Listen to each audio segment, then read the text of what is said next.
Welcome back to Alice Talks Football and welcome back to another live Manchester United news, transfer news and update show. More talk around Elliot Anderson to Manchester United, more links, credible sources confirming Manchester United's strong interest in the player. We're going to talk about the price tag, rumours that the player wants to move and more. Baleba, Manchester United apparently been given the green light for a 90 million Baleba deal in January and are preparing a bid. The source, not the best source in the world, so I would take that with a big pinch of salt, but we will cover that story and stories on Baleba. I don't think we're going to get Baleba in January, but I will discuss that because there is updates on Baleba, Anderson, Wharton. They are the midfielders United approaching in 2026. They look more like summer targets, but could we be doing something in January? Apparently Man United made an approach over Endrick on loan in January, but unlikely to happen. Again, I don't think Endrick gets in our starting 11. I don't think we can give Endrick minutes, and he's not getting minutes at Real Madrid. If we can't give Xerxes minutes, I don't see us being able to give Endrick minutes, to be honest. And then we will talk about Ronaldo's comments on the player mentality at Manchester United and more. So I hope you guys are doing well. I've got a question for all of you to put in the chat down below before we start. And that is, if you could only sign 2 players this summer, but it could be any 2 players with an element of realisticness. You can't say Mbappe, you can't say Yamal.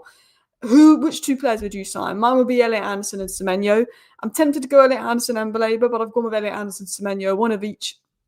And they would be my sort of 2. I'm intrigued to know who your 2 is. I mean, if we're talking really unrealistic, then we could have conversations about Mbappe, and we could have conversations about like Moises Caicedo. But maybe an element of realisticness. It'd be interesting to know where you guys are at as well.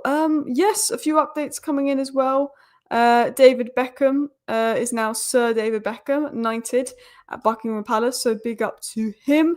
Ronaldo has spoken out about Man United squad and manager, so we will touch upon that later in today's show as well. Alice, do you think we missed a trick not getting Declan Rice those years ago? Absolutely. I think we should have got Declan Rice years ago. I mean, the thing is, Man United have needed a new midfielder for about 6 transfer windows in a row, and we just seem to ignore what we need to do. We love to ignore the midfield. That's a big problem. Pedri and sell Bruno. I love Bruno, but if selling Bruno meant we got Pedri, considering Bruno's age, I would look at it. But Pedri's been having injury issues. He's been having injury issues, hasn't he? I won't be mad at Baleba. He will come good again. I believe Baleba will come good again, but I do think that it's unlikely to happen. So we'll start with the Elliot Anderson news, and then we'll talk about the Baleba news. But the Baleba news has come out from Indy Cala, and I just don't. I know they got the Baleba news right in the summer. I know they got a few stories right about Man United in the summer, but they've got a lot of stories wrong about Man United, and I don't trust them. I think United will go for 2 central midfield players, probably in the summer. So he says Andy Mitten, probably in the summer. Andy Mitten is a very good source of information. Elliot Anderson is the one who would be well positioned at the moment for Manchester United. We have been linked quite heavily to Elliot Anderson. We were linked very heavily to, obviously, Baleba in the summer. Indy Cala confirmed we were going in for Carlos Baleba. 2 hours later, it got confirmed by David Ornstein. And Indy Cala built a whole rep of being right about this Baleba news around Man United. So I will read out what they have to say, but I would say take this with a big pinch of salt. I don't trust them. He said that we have it on good authority that United and Brighton are once again negotiating for the transfer of Baleba behind the scenes. Manchester United owners are apparently willing to spend 90 million on the player, and the green light to submit is given to submit an official bid. I mean, personally, I read that and I think take that with a pinch of salt. Apparently, we've been given the green light to submit an official bid for Baleba and we're willing to spend 90 million on him. To be honest, with the way Baleba's been this season, if Man United went to Brighton in January and offered them 90 million for Baleba, I think Brighton would sell Baleba for 90 million in January. I don't see United getting 90 million out in January. I know that we're going to get about 100 million from the Greenwood sell-on clause, Højlund and Rashford and the wages saved this summer. Casemiro and Maguire, potential wages saved. Højlund, Rashford, transfer fees coming in, potential wages saved with Rashford, potential wages saved with Sancho because we're still paying 20% of that. Greenwood, we could get a couple million from a sell-on clause. I know that Man United are expecting to get like 100 million this summer come in, but I don't see United looking to spend 90 million on Baleba, especially when he's been playing the way he has. I think United are leaning more towards Elliot Anderson with Baleba's recent form. Now, I'm not saying that Baleba won't become good at Man United. He's a phenomenal player. I think he would become good at Man United. I think he will become good again. I don't know. I do think we could spend 90 million in January if the right player was there. And if Baleba is available for 90 million in January, United might consider it. Same with Elliot Anderson. It's a little bit of an overpay because it's January, but look at the money Chelsea spent on Enzo Fernandez, for example. But Brighton have made it clear so many times, Baleba's not for sale. Baleba's not for sale until next summer. Baleba's not for sale until next summer. Baleba's not for sale until next summer. A couple of people saying, look, it's a scam at 90 million. I mean, tell me down below, what price would you spend at most on Baleba and Elliot Anderson if you could get them in January? What is your, I'm not going above that. Because I don't want to spend more than 75 million on Baleba in January if Baleba continues playing the way he is. So I'm intrigued to know you guys' thoughts right now. David Ornstein has blood on his hands crediting Indy Cala. Potentially, yeah. Because we're now talking about Indy Cala and I would never have spoken about it before. But he did get the original Baleba story spot on. So what we know is United want one of Elliot Anderson, Baleba and Wharton. We want two of those players. Let's be honest. We probably can't get any of them to the summer. But there's now reports coming out that we're willing to spend 90 million on a player in January if we can get them, and a green light to submit official bid is there. So apparently Man United are ready to drop 90 million on Carlos Baleba in January, and they've been given the green light. I, to be honest, don't believe this. I'd like to believe it. I really would. But I cannot see us dropping 90 million on January and signing Baleba. But Brighton, I could see changing their mind. Brighton, I could see being open to selling. And we'll have to talk about it. Alice, do you think we're going to win 5 games in a row so the guy can cut his hair? If we're in the Europa League and Carabao Cup and we had idiots to play against, probably. But I think in the Premier League, it's going to be very difficult. I think the last time we were on 5 in a row, I think 2 were Europa League games, or 1 was a FA Cup game. Elliot Anderson price. There's rumours of him being 80 million, and I would spend 80 million on him. There's other rumours of Mr. Marinakis wanting 120 million for him. So yeah. Alice, what's your thoughts on the United Stram fella? I don't think he's doing anything wrong. Like, he started it not expecting it to get views, saying, I'm not going to cut my hair until Man United win 5 games in a row. At the time when he started it, Man United had won 5 games in a row a couple of months before that. So, I think he was just like, I'm not going to cut my hair until United win 5 games in a row. As a United fan, he's donating the money to charity or whatnot. I don't know why people are hating on him. People are saying it's the United Strand guy's fault to why we can't win 5 games in a row. It's not the guy growing his hair's fault to why we can't win 5 games in a row. Do you know what I mean? We're not winning 5 games in a row because we've got 5 Premier League games. The Premier League's difficult and we're not that good. It's nothing to do with the lad's haircut that's stopping us winning games. And people giving him stick, people giving him hate, but I think it was harmless. He started as a harmless thing. He wants Man United to do well. I don't get the hate. I don't get the hate towards the guy. Like, there is some fans that think he's the reason we didn't beat Nottingham Forest, that he's putting pressure on the players. It's just like ridiculous. I know that we are not the happiest fan base in the world, but we need to stop blaming a guy that's growing his hair. We're always looking for a scapegoat. Yeah, I don't think he's doing anything wrong. I can't believe how viral he's gone. Yeah, the last time on 5 games in a row was a year and a half ago. So, yeah. Personally, not have a problem with the guy and don't condone the insults. But what I don't like is if we lose or draw, the story has to be about him. And yeah, that's fair enough. That's fair enough as well. Good question here. Mate Gay, cut price in January. Quinton Timber, cut price, both out of contract in the summer. Go for them, 40 million. Still a 35 million in January, 75 million spent. I mean, look. Could be good business, particularly Gay. Look, for me, Gay on a free in the summer because we might lose Maguire. Semenyo left wing back. Adam Wharton, Carlos Baleba. Maybe another attacker in. We'll have to see how Sesko does. Bish Bash Bosh, call that a summer. I mean, but that's not the most realistic. It's not the most realistic. But yes, going back to the news.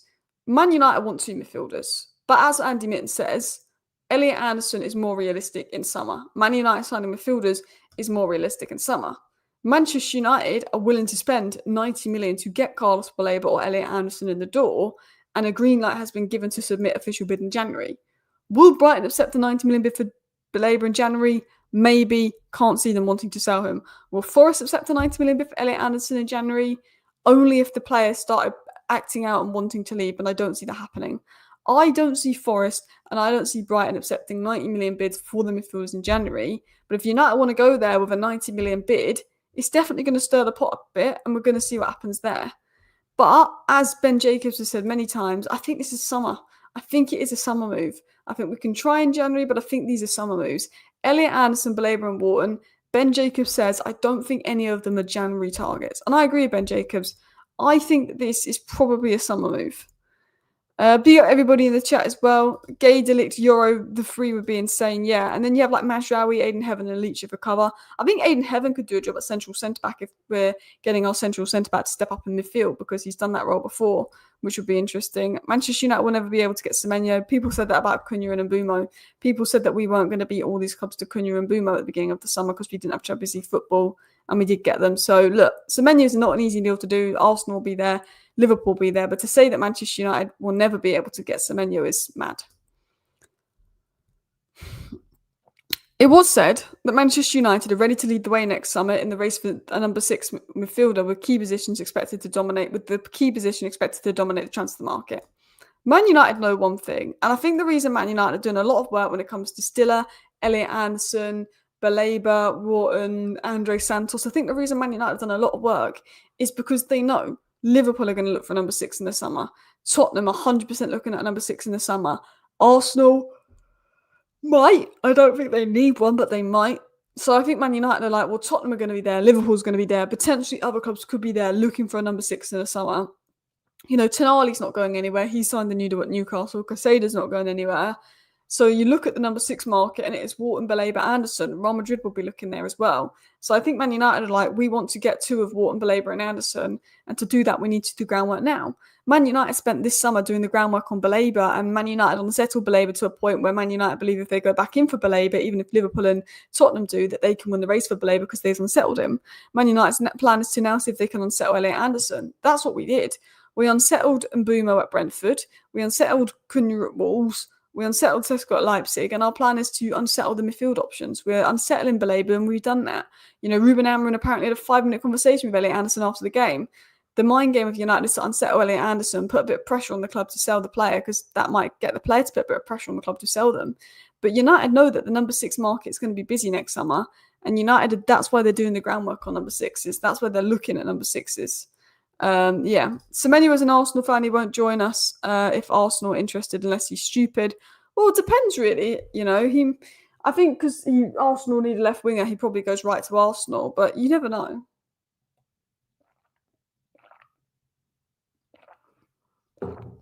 People forget Ekatike is a huge Man United fan, and he went to Liverpool.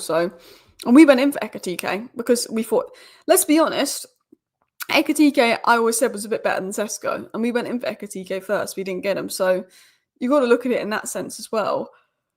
Baleba's meant to be a United fan, like Mbumo and Cunha itching to join us. Yeah, I think the fact that Semenyo is an Arsenal fan will make it harder, whereas Baleba was a United fan and Mbumo's a United fan, Cunha's a United fan, which has made it easier. Plus, our competition was Arsenal and Newcastle for them, and they were Man United fans. So if our competition is Arsenal for Semenyo, and he's a big Arsenal fan, then yeah, I do see Semenyo potentially going to Arsenal, especially if they win the league and we don't have the best season.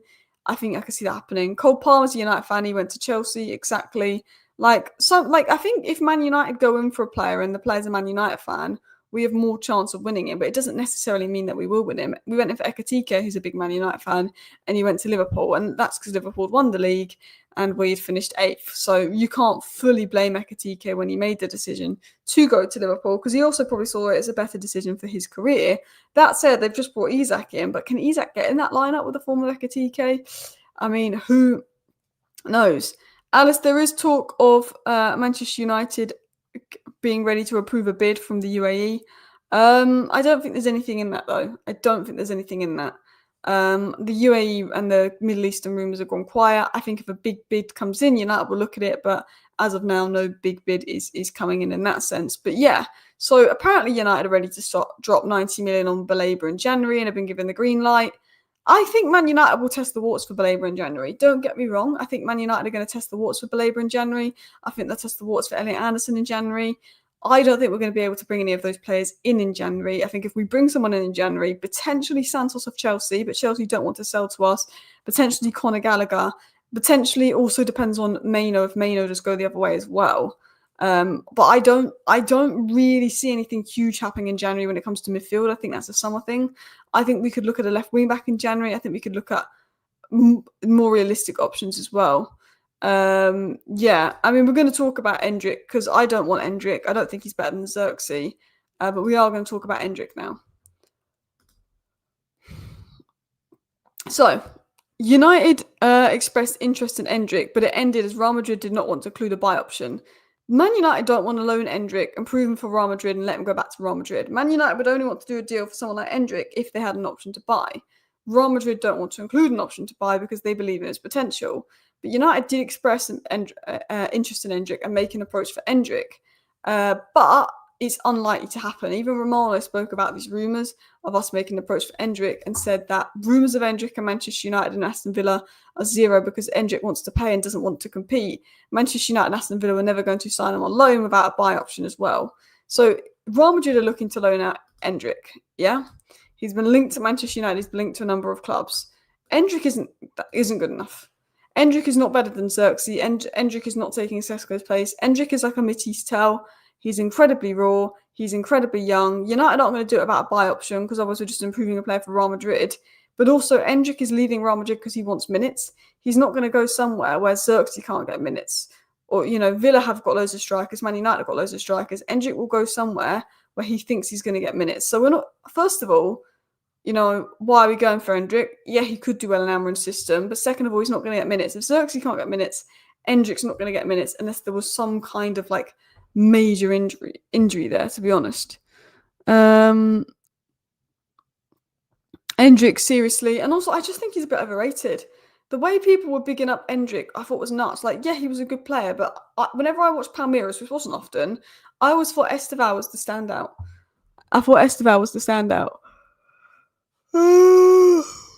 We have been linked to Victor Rock, but I don't think there's much in it. Endrick might as well give Vegas or a Gala ring again. Well, I think Endrick's got a lot of potential, but I don't think Endrick comes into United and makes a huge impact. I think he's got a lot of potential, and also I don't think we can promise him minutes, so it wouldn't make sense. I haven't looked at Endrick and thought, yeah, he's better than Mbappe. He's better than Xerxes. I don't look at Endrick and think he's going to bring more than Xerxes, who can't get in the team. Isn't Endrick on 150k to 200k a week at age 18? That's insane. So have a look. If Real Madrid gave Endrick that kind of money, that would be insane. Endrick wages. Endrick is on... Okay, Endrick's on 70k a week, so that's about 60k. It's about 55k a week in pounds. I was going to say, if Endrick was on 200k a week, I would say Real Madrid were mental, but he's on about 60k a week, which is still a lot considering he come from Brazil. And that would be crazy money to him coming from Brazil, but it's not ridiculous. We need experienced Stiller. A lot of people think that we should get Stiller and Baleba because you've got the physical of Baleba and the technical of Stiller, and they could go well together, and Baleba could cover him. Endrick's just not ready yet. He's not ready yet. And I think with Man United, we're not the team that should be bringing in players that aren't ready yet on loan and developing them for other big teams. We're the team that should be sending players out on loan when they're not ready and bringing in a ready-made star or striker. There is talk and rumours of Manchester United actually going in for Harry Kane. I don't know if that will happen. I love Harry Kane. I think he's phenomenal. He's got a release clause in the summer. There is talks and rumours about it, but again, I don't think we will go in for Harry Kane. Manchester United will wear the home kit against Tottenham on Saturday. United have never worn an away or third kit away to Spurs in the Premier League. Interesting point that's being made there. Rumours on Endrick and Man United and Villa are zero because Endrick wants to play and doesn't want to compete, so Endrick will not be going to United because we can't give him game time. A couple of people asked about Toby Collyer. Steve Railston said that Toby Collyer is currently absent from West Brom training as he recovers from a muscle injury. He was limited to just 7 substitute appearances after his arrival. He's then broken to the first team and retained his start, but sadly picked up a muscle injury. It's not been the easiest start to Toby Collyer because not Real Madrid. West Brom is stacked in the middle of the park. But he did start to get a starting place and then he got injured, which is a shame. As I said, Andy Mitten thinks United will go for 2 midfielders and Elliot Anderson will be one of them. Eric Ten Hag has been linked to the job. In Wolverhampton, but again, can't see him going there. Think they're going to go back and get Gary O'Neill. Still looking at Eric Ten Hag and thinking, why did you want to get rid of Alvaro? Look how good he is. Because we need a left wing back for sure. Give me one sec, because I am knackered today.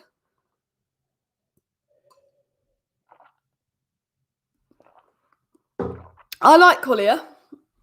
But he got West Brom's biggest strength is their two in midfield.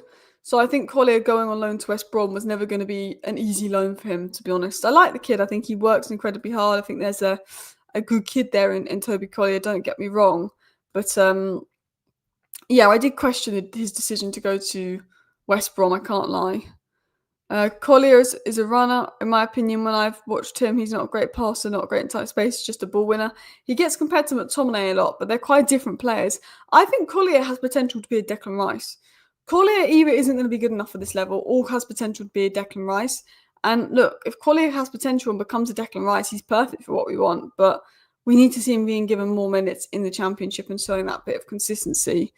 Off topic, but Champions League are criminal for putting Liverpool, Madrid, and PSG Bayern on the same day. I know the fixture list in the Champions League has not been great. They've put some of the best games on the same day and some of the worst games on the same day. It's not been very well organised, the fixture list. But I think it's certain things like only half the English teams must play on one day, the other half must play on the other day. I think it's a mixture of things as well. Anderson and Wharton is the dream. Anderson and Wharton, yeah. I'm not going to lie, Anderson, Wharton, Semenyo, Gay, Bish Bash Bosh, what a window that would be. Imagine if 10 got the Wolves job and beat us. We play Wolves December 7th and December 30th, I think, or something like that. We play them right at the start and right at the end of December. We play them quite close together in time for their new manager. The fixture list is crazy. The fixture list can impact your season like crazy because if we played Wolves in one of the first games of the season, it's got quite an easy win. Now, if Wolves get a new manager in, they could be a difficult team to beat when we play them. They could be. I want to talk about Ronaldo's comments, people.